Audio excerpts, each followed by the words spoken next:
Le Seigneur soit avec vous. Après la grande fête de la très sainte Trinité le dimanche passé, nous fêtons aujourd'hui le très saint sacrement du corps et du sang du Christ. Les textes qui nous ont été proposés sont unanimes sur les espèces utilisées. Dans la première lecture, Melchisédek utilise le pain et le vin pour exercer son sacerdoce en présence d'Abraham. Dans la deuxième lecture, l'extrait de la première lettre aux Corinthiens, Paul relate la Sainte Seine dans laquelle le Seigneur Jésus utilisa aussi du pain et du vin. Enfin, dans l'Évangile, nous voyons Jésus multiplier le pain pour les foules. Une question banale peut se poser à tout lecteur de ces textes.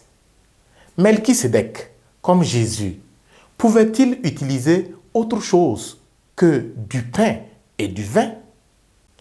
La réponse à cette question ne sera jamais évidente si l'on transpose la situation dans un autre contexte. En Chine, ils auraient utilisé le riz. En Italie, ils auraient utilisé les spaghettis ou les macaronis. En Hollande, ils auraient utilisé de la pomme de terre.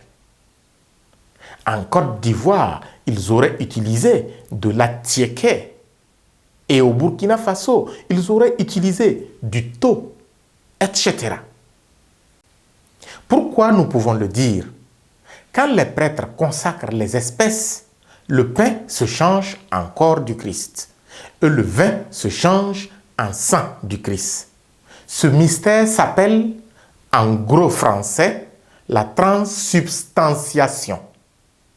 Si le pain et le vin deviennent corps et sang du Christ, cela signifie avec grande évidence que Jésus ne veut pas s'arrêter aux espèces elles-mêmes. Ce ne sont pas le pain fait avec la farine de blé et le vin issu du produit de la vigne qui importent à Jésus. Absolument pas. C'est ce qu'ils deviennent qui importe, c'est-à-dire son corps et son sang, qui transcendent justement et largement la nature même de ces espèces.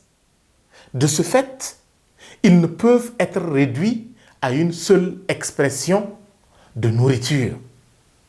Tant que notre compréhension de ce mystère insondable ne dépassera pas ces considérations limitatives des espèces, nous serons toujours faibles à réaliser la présence réelle du Christ dans l'Eucharistie. Puissions-nous hausser le niveau de notre foi en la présence effective du Christ dans l'Eucharistie, en considérant ce mystère très au-dessus des espèces qui réduisent son ampleur. Ainsi soit-il.